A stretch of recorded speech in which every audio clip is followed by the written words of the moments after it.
Here are some of the best touring guitars of 2025, in my opinion. So kicking things off with our first category, and I'm considering this sort of like, you've got a function gig at the weekend, you maybe got a residency in a pub, but more importantly, you don't want to sink too much money into the guitar, which is a completely viable thing to do. And that is the brand new, released at NAMM this year, Ibanez AZ24S1F Standard. Now that isn't the guitar that is actually in my lap, although it is very, very similar to this one. And if anybody has seen any of the Guitar videos before, you'll probably recognize this guitar, and that's your good reminder there to go down and hit that subscribe button that's just down below. Because I love using this guitar, particularly because of its variety of sounds. You can go anywhere with these, you know, pretty chunky humbuckers from here, you know, proper full scale.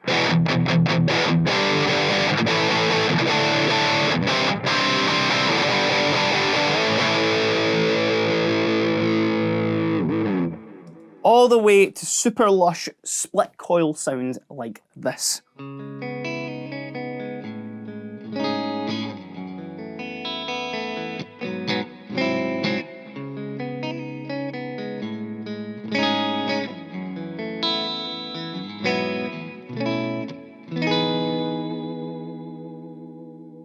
And that's not all, because you actually get a mix of 10 tones with the HH model, with the mix of a 5-way selector and this little switch here, which will give you an extra sound on each one of the positions. Now, the standard model follows the same sort of category as this Premier model that I've been using for well over a year now, but obviously it's just that little bit more friendly on your wallet. And there is also an HSS model as well if you need a little bit more single coil action. And speaking of single coil action, our next guitar in our sub £500 category is also the brand new for 2025 Fender Standard Series, particularly the HSS Stratocaster. You're probably starting to see a bit of a theme develop at the moment. Now, we did a full review on that. If you do want to check out what those guitars have got to offer, you get a much more in-depth review just above my head there. But to kind of give you the really easy cliff notes of it, it's a Fender, it's sub £500, you're getting all those classic sounds out of it. Now, if you do have a sort of set list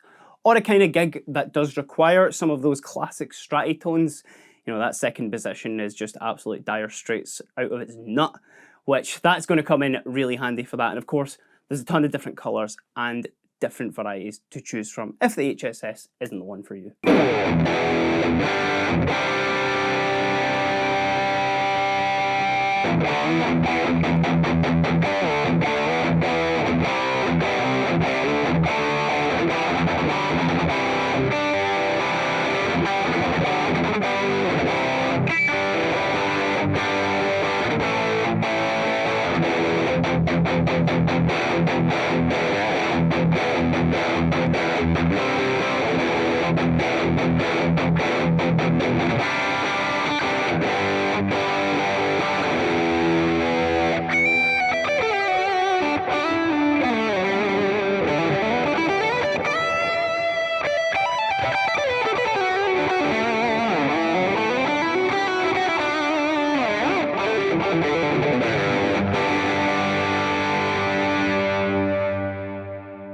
Okay, moving on to our sub £1,000 category, and I may be cheating just a little bit because both guitars that I have picked are, at the time of recording, 999 on the till, so we are still sub £1,000, but it's definitely maybe a little bit cheating. But the first one that I want to mention here is the PRS SE Custom 24. This one particularly in this absolutely stunning flame finish here. That is absolutely crazy. It's charcoal cherry, this one, if anybody does want to check it out. One of the things that always blow me away about the PRS SEs particularly, not only their build quality, they feel absolutely solid, and especially, you know, those finishes just look absolutely insane. The kind of like vast array of sounds out of them as well for something that you would consider to be like more just kind of humbucker focused. You know, if we were to listen to this guitar just as is, there's absolutely nothing wrong with it.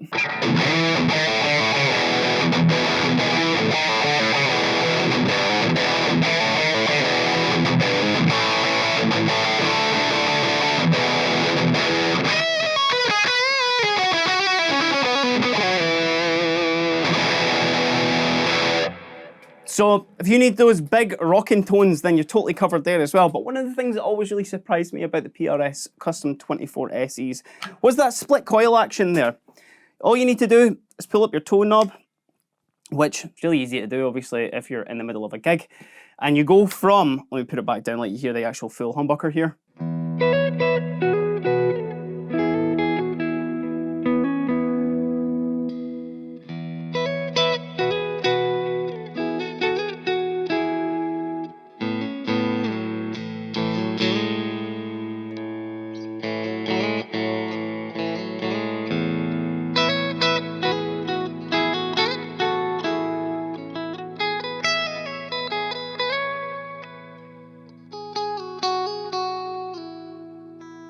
At a moment's notice, you can go from full pelt humbuckers there all the way to those kind of glassy single coil sounds just with the pull of a knob there.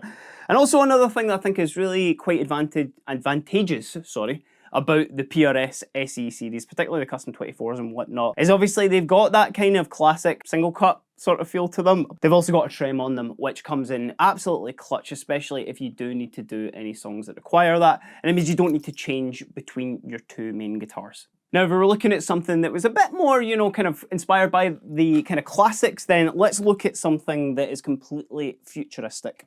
And that is the Strandberg Boden Essentials. This particular model is in Astrodust, which I think is a very, very nice colour there. Now, anybody who is clued up with guitar culture at all, you'll recognise this brand because they are, of course, the headless guitar brand with these very ergonomic shapes to them as well. Now, very Marmite. Not everybody's going to get on with this design. Certainly, I've kind of come around on it in the past couple of years. One of the things about this, not only its wide selection of tones, you know, you can see anyone in a metal band to, you know, prog bands using this because it really does handle those super high gain sounds.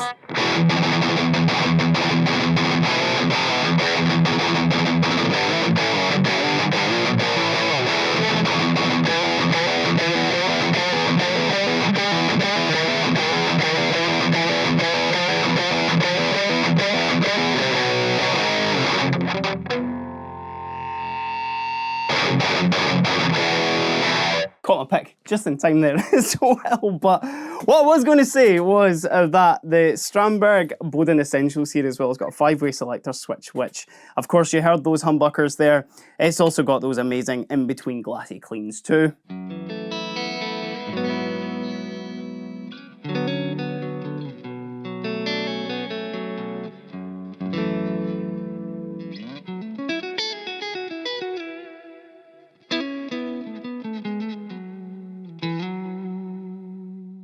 So super easy to go between all of those sounds just with the guitar without actually the use of a push-pull. But there are a couple of things that I do just want to mention with the Strandberg Boden as well. Some that would come in real handy if you are touring. Number one, weight. This thing is absolutely nothing to it. You're not going to get a sore shoulder. It's super ergonomic. It's really comfy to play. The second thing is actually the fact that it is locked at both ends here as well is really, really solid on your tuning. So you don't need to do too much changes to that during your set. You're going to really get on well with this. And actually the third, which, give me a second. Like, check this out. This is the bag. Look at that. I don't think I've ever seen a guitar bag that size, ever.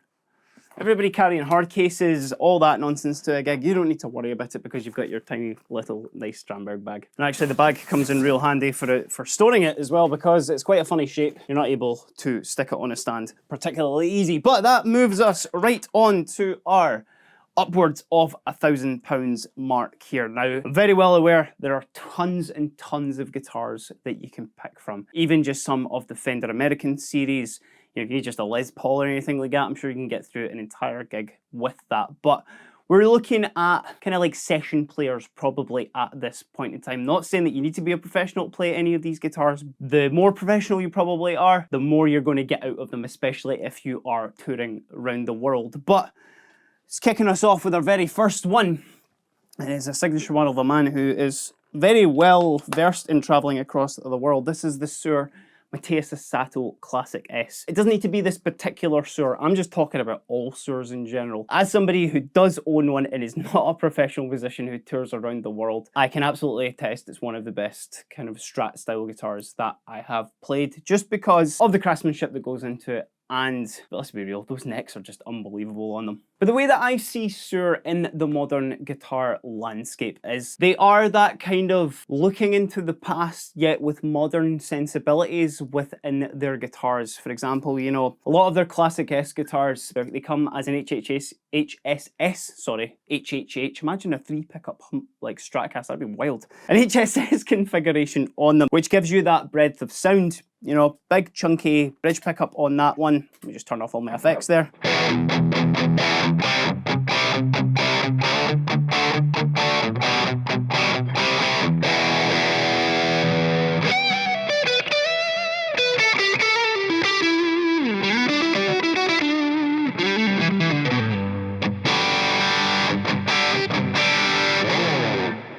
You heard me change that single coil there as well. Of course, you are getting that action too, but then the single coils are just going to sound absolutely stunning on a clean channel as well, as you would imagine.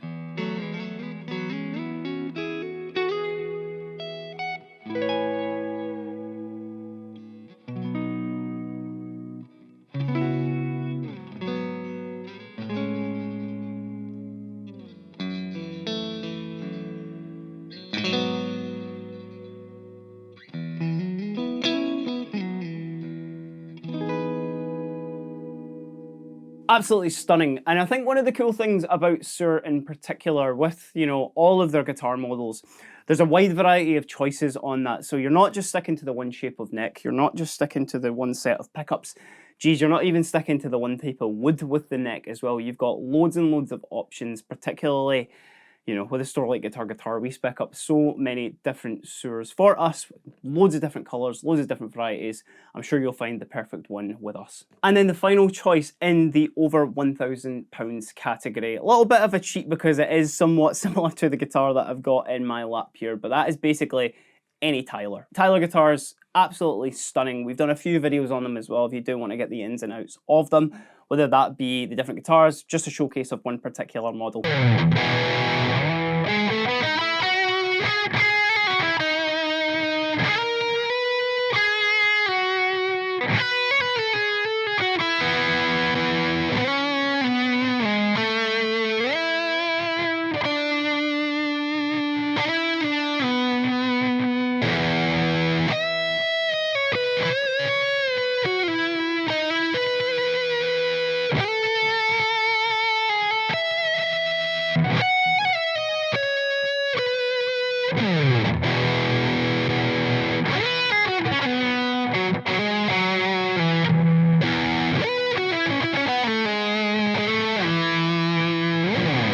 The kind of big thing about Tyler that certainly I came to discover was the fact that they were used by so many of the famous session musicians, particularly in LA and whatnot. We're talking like Dan Huff, Michael Landau, all those guys. They've been on like a million different records. And if that's not sort of a stamp of approval for a guitar that's going to handle a ton of different sounds and genres, then I don't really know what is. Now, again, much like the Strandberg, there's a couple of things on the Tylers that maybe not everybody's going to get on with. You know, the mid boost, whatnot, in there, the necks on them as well. Like, they feel great, but not everybody is used to like rolled fingerboard edges. Well, if you know, touch a rolled fingerboard edge on this Suhr here as well, and also gets that headstock as well. I'm quite into it, but I know a lot of people in the comments absolutely hate that. But yeah, that can kind of cover any basis. And that kind of goes for a lot of different brands of like high performance HSS small batch built guitar. You can kind of feel there's like a craftsmanship that's gone into them, which personally I just absolutely love, because you can really feel the love that has actually gone into the guitar. And of course, with a guitar of that caliber as well, you know, whether you're taking it halfway across the world, just down the road to your local pub or anything like that, or just playing in the house for it. You know, this is a list for touring guitars. There's definitely something to be said about just having that like really, really solid, amazing guitar in the house that you can just pick up and you know you're going to get on with it anytime you do end up picking it up. To kind of reiterate, you know, what I've been saying throughout this entire video here as well, just because of the price of a guitar, just because it's intended for pro musicians or touring or anything like that, it doesn't take it away from your enjoyment of it. And whether that be you are getting the most enjoyment and you write some of your best songs on, say, like a £400 Ibanez compared to, you know, nearly a £3,000 Suhr here, it's really just whatever tool works best for the job. But again, in my opinion, that would be the ones that I would recommend to anybody who came in and asked me that question in the shop. Let me know what your choice would be. Maybe in all three categories, even just one. I'd be very interested to know which guitars that you would be taking on your tours. And of course, while you're down there, give us a like and a subscribe because you can keep up with all the latest news at Guitar HQ. But until next time, I've been Kieran, and this has just been a quick list of some of my kind of essential touring guitars of 2025. Have a great day.